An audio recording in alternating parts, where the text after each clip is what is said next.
Ladies and gentlemen, brothers and sisters, friends on the journey, there comes a time in each of our lives when we feel stuck, overlooked, or like we're standing at a dead end. But I want you to know today, if you're in that place, it doesn't mean God has forgotten you. In fact, it might mean He's preparing to elevate you, to shift you, to open new doors that no man can shut. There are seasons in life when everything seems to be going fine on the outside. You have what you need. The bills are paid, the routine is stable, people around you may even admire your life and say you're doing well, but deep down you feel a tug, a sense that something isn't quite right anymore. It's subtle at first, a loss of excitement, a growing restlessness, a quiet dissatisfaction with what once brought you joy. What used to fit perfectly now feels tight and confining. You look around at your job, your relationships, or your daily routine, and you can't help but wonder, is this all there is? That feeling is not something to ignore. In fact, it might be the first and clearest sign that God is preparing you for something greater. Discomfort in the familiar is often the very place where transformation begins. It's the gentle alarm clock of the soul, waking you up from the comfort that has turned into complacency. God never created you to live your entire life in the shallow end of your potential. He designed you with a purpose that stretches beyond what's predictable. When you feel a holy dissatisfaction with your current situation, it may be a divine invitation to step into something more. It doesn't always mean that where you are is bad. Sometimes it simply means your assignment there is complete. Like a butterfly outgrowing the cocoon, you were made to move forward. But here's the challenge. Most people resist this phase. We're taught to value stability, comfort, and control. We think that if something is familiar, it must be right. But spiritual growth doesn't happen in still waters. God uses discomfort not to punish us, but to position us. He allows the walls to close in just enough to push us toward the door He's about to open. Think about the story of Abraham. He was living in comfort in his homeland when God told him, "Go to the land I will show you." No map, no details, just a divine direction. He had to leave the familiar in order to step into the promise. Or consider Moses, raised in a palace, but called to the desert so he could lead a nation. Or Joseph, who was thrown into a pit and then a prison before walking through the palace doors of purpose. Discomfort preceded destiny every single time. If you're feeling unsettled right now, if what used to excite you now exhausts you, it doesn't mean you're failing. It may mean God is shifting the ground beneath your feet to get you moving. Don't ignore that nudge. Pay attention to what's no longer aligning in your spirit. It's God's way of saying, you're ready for more. But let me be honest. This part of the journey is hard. The in-between place, where the old no longer fits and the new hasn't yet arrived, can feel disorienting. You may feel tempted to go back to what's safe,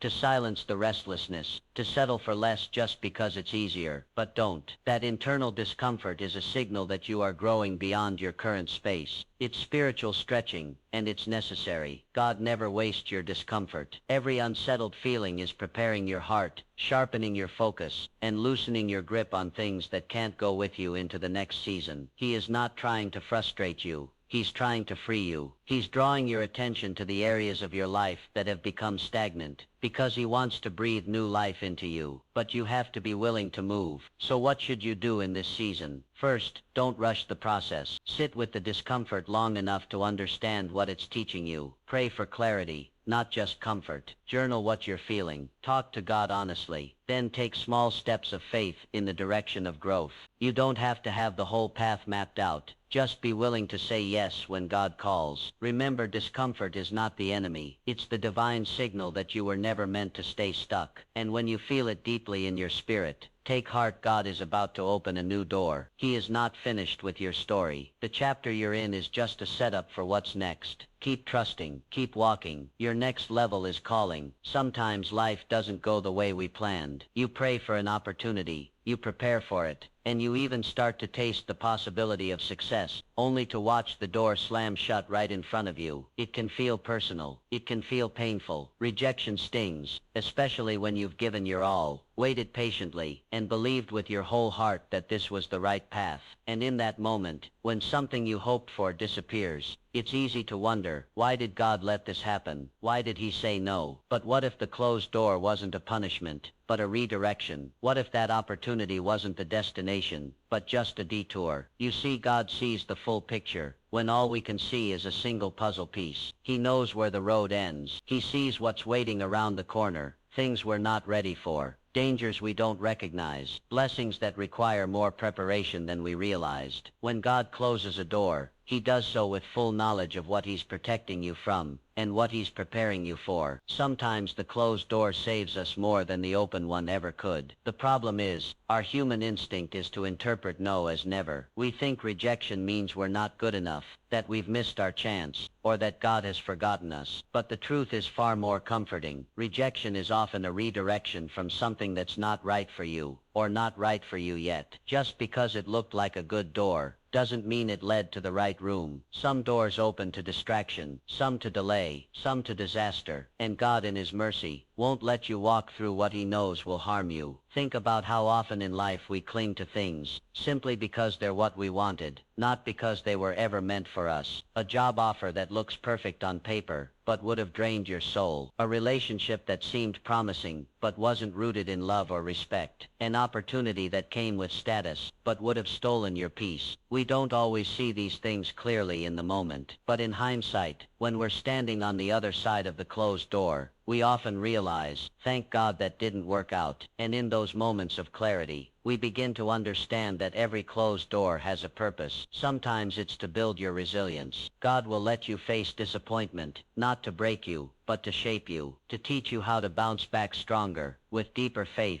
and sharper vision. Other times, he closes a door to test your trust. Will you still believe in his plan when it doesn't look like your plan? Will you still walk in obedience when the path is unclear? And then there are times when the closed door is just a setup for something far greater than you imagined. Something that requires you to be in the right place, at the right time, with the right heart. But to get there, he has to first lead you away from the wrong places, the wrong people, or the wrong timing. God's no today might be making space for a bigger yes tomorrow. You see, faith is not just believing God when doors open. It's trusting him when they close. It's having the confidence to say, I don't know what you're doing, God, but I trust that you are doing what's best for me. It's understanding that delays aren't denials, and detours are often divine. It's knowing that rejection doesn't change your worth, your calling, or your future. It simply redirects your path towards something more aligned with your destiny. So if you're facing a closed door right now, don't be discouraged. Don't assume you're being overlooked. You're not being left out. You're being led to something more suitable, more sustainable, more significant. Let go of what didn't work out. Release the bitterness, release the regret, and keep your heart open, because the next door may be closer than you think. Sometimes God has to close a door you were comfortable with,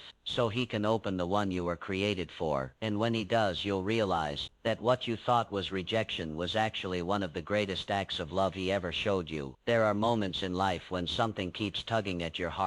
It's not loud, it's not always clear, but it's consistent. A recurring thought, a repeated idea, a vision that won't go away. You try to brush it off, call it coincidence, or tell yourself it's unrealistic, but it keeps coming back. You wake up thinking about it. It shows up in conversations, in songs, in sermons, in quiet moments, when no one else is around. That's not your imagination. That's not random. That's the whisper of purpose. That's God speaking to you. Sometimes God doesn't shout. He doesn't always part the sea, or send fire from heaven. More often he works through repetition, those gentle nudges that pull your attention in a specific direction. It might be a dream you've had since childhood, that you buried under the weight of life. It might be a new idea that excites you and scares you at the same time. It might be a cause you can't stop caring about, or a need you feel compelled to meet. Whatever it is, if it keeps coming back, pay attention. That persistent inner prompting could be a sign that God is preparing to open a new door in your life.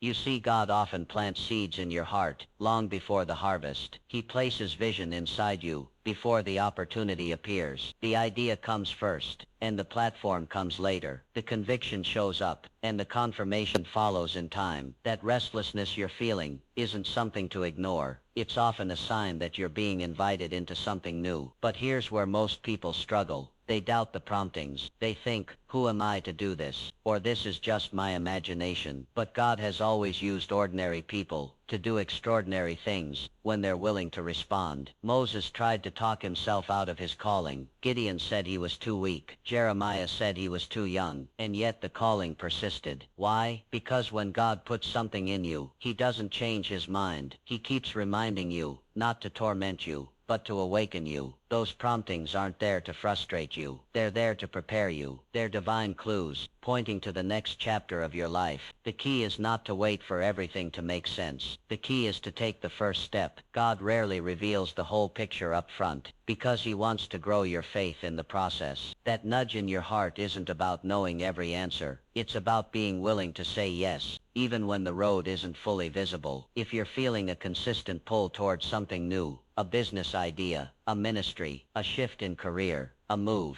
a conversation you need to have, don't dismiss it. Ask yourself, why won't this leave me alone? Pray on it, journal about it, seek wise counsel, but most importantly, trust that God speaks through repetition. If he's showing you the same thing over and over, it's not because he's unsure. It's because he's trying to make sure you see it. Often we expect God to speak through dramatic signs, but forget that he's just as present in the quiet repetitions. That gentle nudge to reach out to someone, that unshakable passion to start something new, that burden you carry for a need in the world. These are not to be dismissed. They are whispers of direction from a God who knows your potential better than you do. And here's the truth. When God prompts, he also equips. He's not showing you this because you're supposed to do it alone. The very fact that he's impressing something on your heart means he has a way for it to unfold. He will provide the timing, the resources, the connections, but you must provide the obedience. You must be willing to trust the voice, even when the vision is bigger than your current reality. So if something won't leave your heart, don't silence it. Steward it, water it, pray over it, plan for it. Prepare your heart and your hands for the new door God is about to open. That persistent prompting is not just an idea. It's a signal that your next chapter is being written in heaven before it's revealed on earth. When God wants to shift your life, he starts by stirring your spirit. Don't ignore the repetition. Lean into it, because what's been repeating in your heart might just be the beginning of the greatest move God is about to make in your life. There are moments in life when you sense something greater is coming. You can feel the winds of change, the stirring of transition, but as ready as you might feel for the next level, for the new opportunity, or for the breakthrough, something keeps holding you back. Not circumstances, not people, not lack of skill or readiness, but something within you, something you're still holding on to. Before God can open the next door, there is something he needs you to release, because stepping into the new often requires letting go of the old. Letting go isn't always about abandoning the bad. Sometimes it means releasing what is good, what is comfortable, so you can receive what is greater. It might be a job that pays well, but drains your spirit. It might be a relationship that's familiar, but no longer aligned with your values. It might be an identity you've built around success, status, or performance that no longer fits the version of you God is trying to develop. And sometimes it's fear, resentment, or regret, the things that quietly occupy space in your soul, crowding out the peace and clarity you need to move forward. The truth is, letting go is hard. We're creatures of habit. We're wired to hold tight to what we know, even when it hurts us. We cling to relationships out of history, to roles out of routine, and to thoughts out of comfort, even if those thoughts are negative or limiting. We say things like, this is just the way I am, or this is all I've ever known, not realizing that what we refuse to release might be the very thing keeping us stuck. God, in his love and wisdom, doesn't just bless us where we are. He invites us to grow, but growth requires space. He can't pour new wine into old wineskins. He can't breathe fresh vision into a heart that's still full of yesterday's bitterness. So when he's about to open a new door, he often begins by challenging us to put something down, not to punish us, but to prepare us, not to take from us, but to make room for something more. Think of Abraham again. He had to let go of the security of his homeland before God could make him the father of nations. Ruth had to leave her familiar home and follow Naomi into the unknown to find her future in Boaz. Even Jesus, before beginning his ministry, spent time in the wilderness, letting go of human approval and worldly temptation to fully embrace his divine mission. Letting go is never just about leaving behind. It's about leaning into something greater, and maybe that's where you are right now, standing at the edge of something new, but with your arms still full of the past. God is saying, I want to take you higher, but your hands must be open. I want to give you more, but you're still holding what no longer belongs to this season. It might be time to release the grudge you've been nurturing, the fear you've been feeding, the comfort zone you've built your life around. It might be time to forgive yourself for a past mistake, to walk away from a role that no longer reflects your purpose, or to finally say goodbye to something that once was, but no longer is. Letting go takes courage. It takes trust. It takes believing that what's ahead is better than what's behind, even if you can't see it yet. But here's the beautiful truth.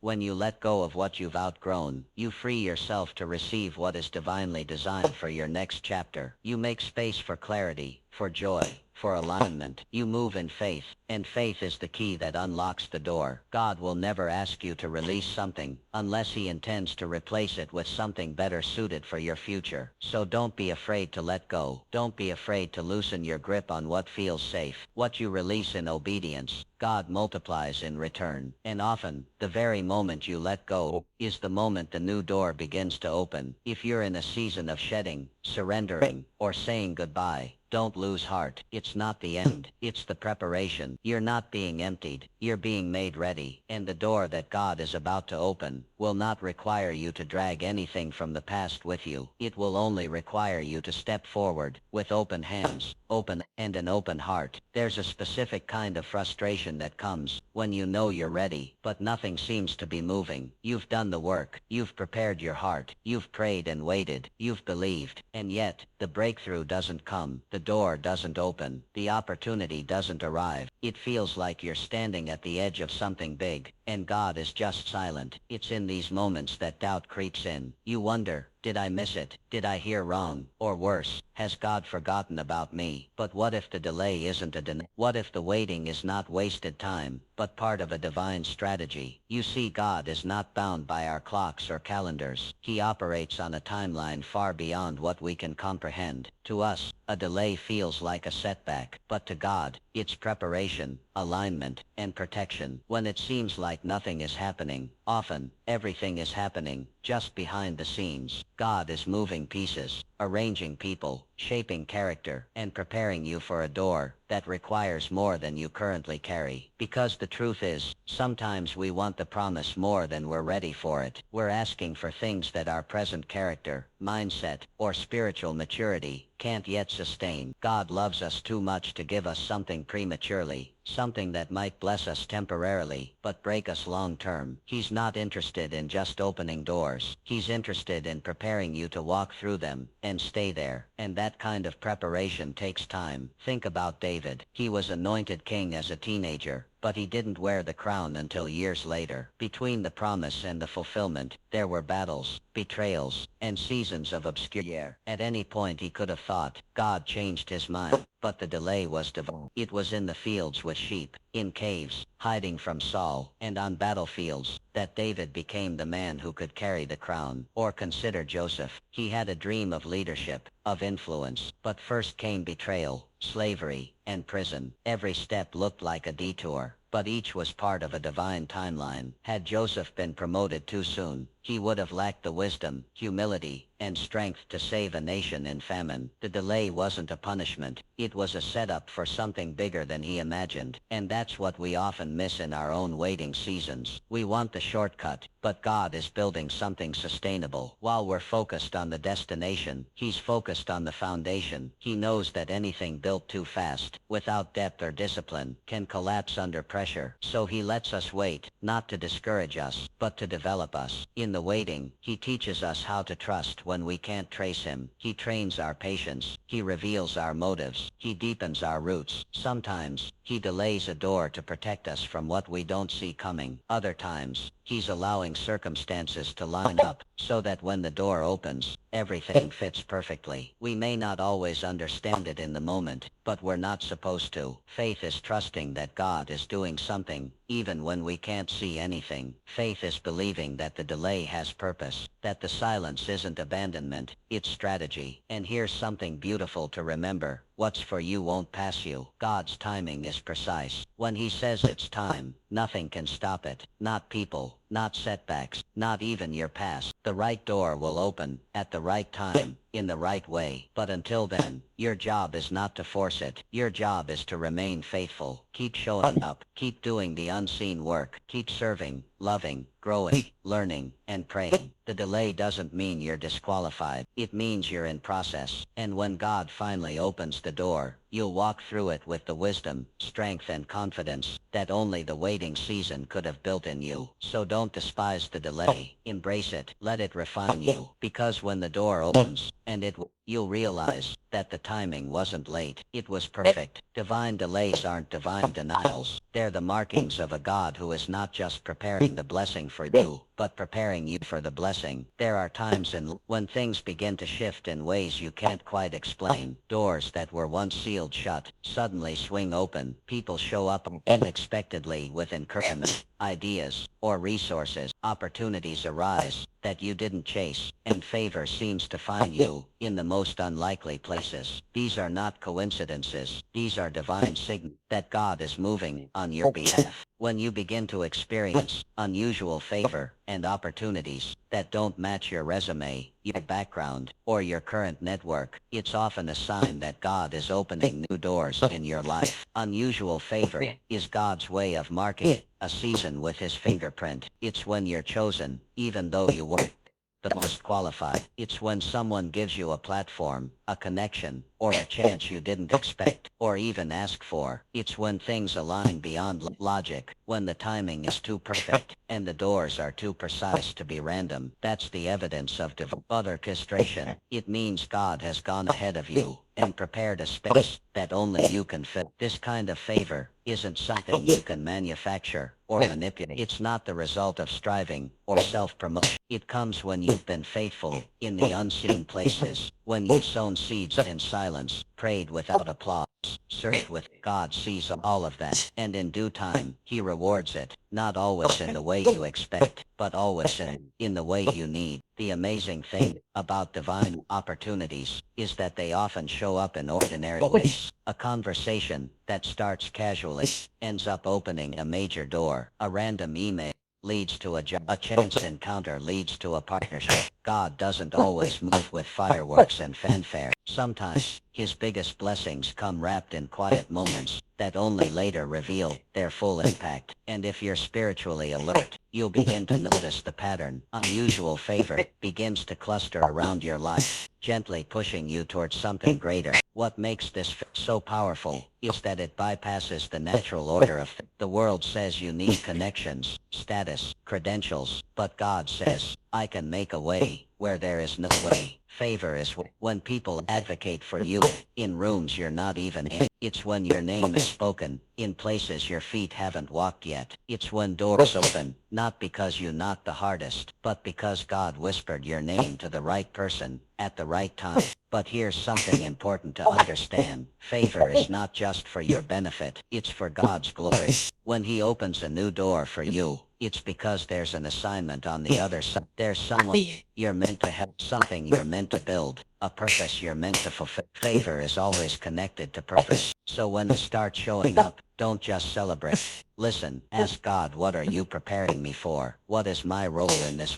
Because with every opportunity comes a responsibility to steward it well. And sometimes, favor doesn't look like a promotion or platform. Sometimes, it looks like peace in the middle of chaos. It looks like clarity in a season of confusion. It looks like supernatural strength to keep going when everything in the natural says you should quit. That too is favor. It's God sustaining you so you can reach the door He's preparing to open. It's easy to downplay favor. We often call it luck or timing, but favor is never random. It's divine. It's intentional. It's the result of alignment. Your heart aligned with God's timing. Your obedience aligned with His plan. And when you begin to see it, you must respond. You must walk through the door with humility, with gratitude, and with boldness. Don't hesitate. Don't second guess. If God is making it means you are ready, whether you feel like it or not. So if you've started noticing strange blessings, unexpected support, or doors opening without your effort, pay attention. You are likely in a season where heaven is endorsing your next step.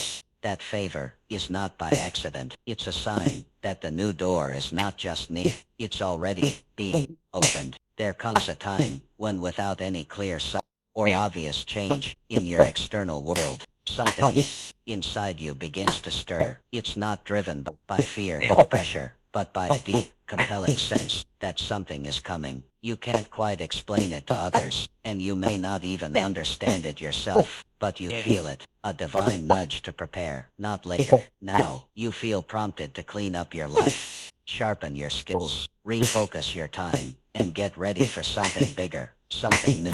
That quiet but powerful urgency isn't your imagination. It's often a signal from God that He's about to open a new door in your life. Preparation is a language of faith. When God is about to shift your season, He begins by shifting your posture. He awakens something within you that says, it's time to study, time to grow, time to let go of distractions, time to put things in order. And often, this feeling of preparation doesn't come when everything looks promising. Sometimes, it comes in the most mundane seasons. There's no opportunity in sight, no obvious reason to change. But your spirit knows. You feel compelled to start aligning your habits, to strengthen your mindset, to get spiritually and mentally ready. This kind of preparation is not always glamorous. It may look like waking up earlier to spend quiet time in prayer.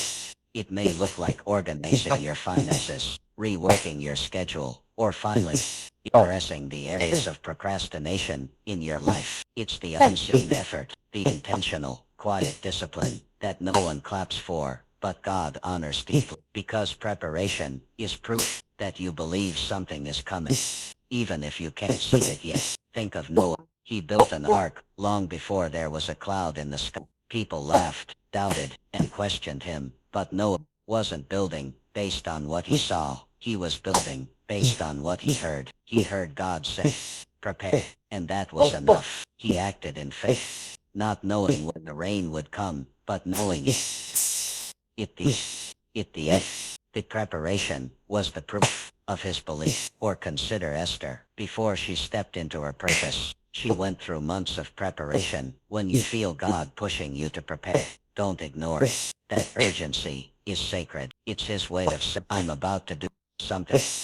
But you need to be in position. So often, we pray for the blessing, the breakthrough, the opportunity, but God is asking, will you be ready when I send it? Because He won't place a new weight on unprepared shoulders. He's not just interested in opening the door. He wants to make sure you're able to walk through it and remain standing. This is why that internal push matters so much. It's not just motivation, it's activation. It's God awakening your spirit to the fact that your current season is temporary and something is